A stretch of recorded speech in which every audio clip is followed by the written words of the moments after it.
Assalamualaikum warahmatullahi wabarakatuh. Perkenalkan, nama saya Nurul Umi dari kelas 12 DPB 2. Di sini saya akan menjelaskan pengaruh negatif perkembangan iptek terhadap kemajuan teknologi di Indonesia. Kemajuan teknologi saat ini bertumbuh dengan sangat pesat. Hal ini tidak bisa terelakkan lagi lantaran banyak inovasi-inovasi yang telah dihasilkan dari berkembangnya ilmu, pengetahuan, dan teknologi iptek. Hal ini tentu saja membawa dampak yang positif bagi suatu negara sehingga bisa mendorong ke arah perkembangan lebih pesat dan memperluas wawasan serta mencerdaskan rakyat. Pengertian dari iptek sendiri adalah sumber informasi yang mampu menambah wawasan dan kemampuan di bidang teknologi, di mana kemajuan iptek yang telah dicapai saat ini memberikan kemudahan dan kenyamanan bagi kehidupan manusia. Namun, sejalan dengan hukum alam setiap hal, suatu perubahan pasti akan membawa efek samping tertentu bagi setiap pihak yang terlibat dalam siklusnya.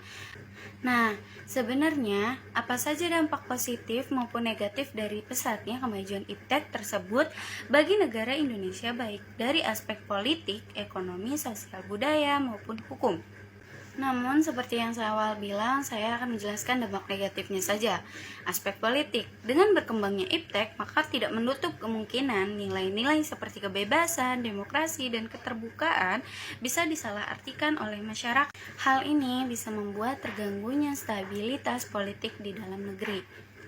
Selanjutnya, aspek ekonomi. Dalam bidang ekonomi, perkembangan iptek bisa merugikan lantaran dapat meningkatkan perdagangan bebas dan membuat terdesaknya produk lokal, timbulnya kesenjangan sosial akibat adanya persaingan bebas, kemungkinan perekonomian negara untuk dikuasai pihak asing, dan yang lebih buruk mekanisme pengaturan ekonomi sepenuhnya diatur oleh pasar sehingga pemerintah hanya sebagai regulator.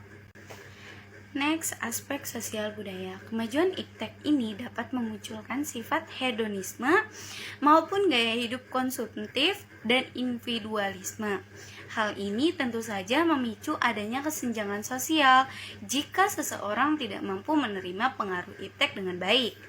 Selain itu, ada kekhawatiran akan lunturnya nilai-nilai sosial dan keagamaan, di mana kemajuan teknologi kadang bisa membuat seseorang melupakan hubungan dengan orang lain dan melanggar norma agama, contohnya mencuri dengan hacking ke suatu lembaga keuangan dan sebagainya. Oke, sekarang aspek hukum. Kemajuan iptek di bidang hukum dikhawatirkan akan memunculkan tindakan anarkis dari masyarakat yang mengganggu persatuan dan kesatuan bangsa, ketahanan maupun stabilitas nasional. Oleh karena itu, perlu adanya solusi dalam menghadapi pengaruh iptek terhadap suatu negara sehingga kemajuan teknologi ini bisa dimanfaatkan untuk kepentingan orang banyak. Salah satunya perkembangan iptek harus sesuai dengan sila Pancasila, yaitu ketuhanan yang Maha Esa, dan didukung dengan Undang-Undang 1945 untuk memajukan kesejahteraan umum dan mencerdaskan kehidupan bangsa. Selain itu, diharapkan sebuah negara dalam ketahanan ekonominya tidak terlalu tergantung kepada badan-badan multilateral, tetapi lebih memperkuat produksi domestik dengan menggunakan bahan baku dalam negeri dan berorientasi kepada rakyat. Sekian dari saya, kurang lebihnya mohon maaf. Wassalamualaikum warahmatullahi wabarakatuh. Terima kasih.